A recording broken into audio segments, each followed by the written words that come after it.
Pasensya na sa lahat ng mga tao dyan kung di man ako nakarating.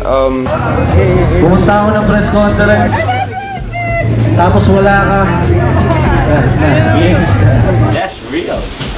Villan, gangsta shit. So, Ang kiniklaim kasi ni Apex na parang ako ang hari ng ng jokes bago pa si Sinyo. Si Price Tag naman na gangster ako ng mga lyricismo, gano'n.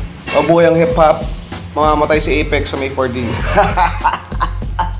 Talagang kinuha niya to sa street eh. Naranasan niya to. Gusto kong subukan kita. Lyrically and literally.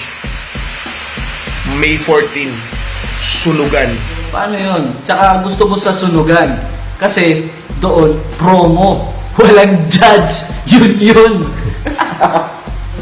Nakasubaybay din ako eh. Actually, kada post, pag nag-post yung price tag, na-expect ko na, inaabang ako na yung post na Apex.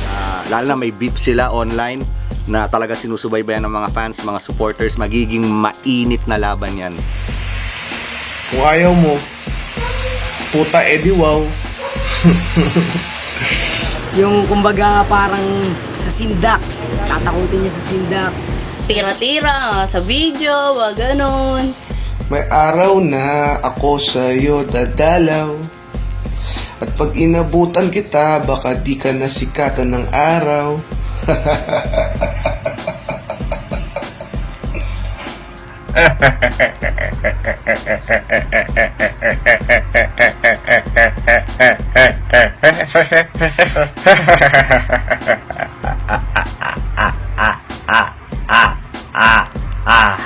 Hindi mo kayang ang pagiging joker madali lang kung likas sa'yo na maging joker ka.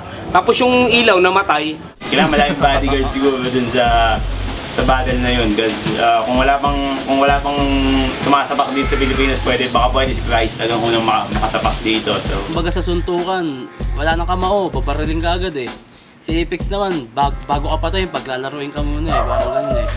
Hindi ko rin matimbang parehas yung dalawa pagdating sa sa ilang kilo ba yan?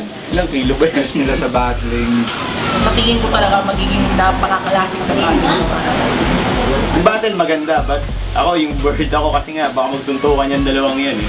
So mas nakaka-abang at nakaka-excite yung lumala na yung apoy. Ngayon na, nandito ka mismo sa sunog eh. Wala na tong duraan ng kung ano-ano, ito na talaga mismo. So, pasabugin na nila yung venue. Ganun.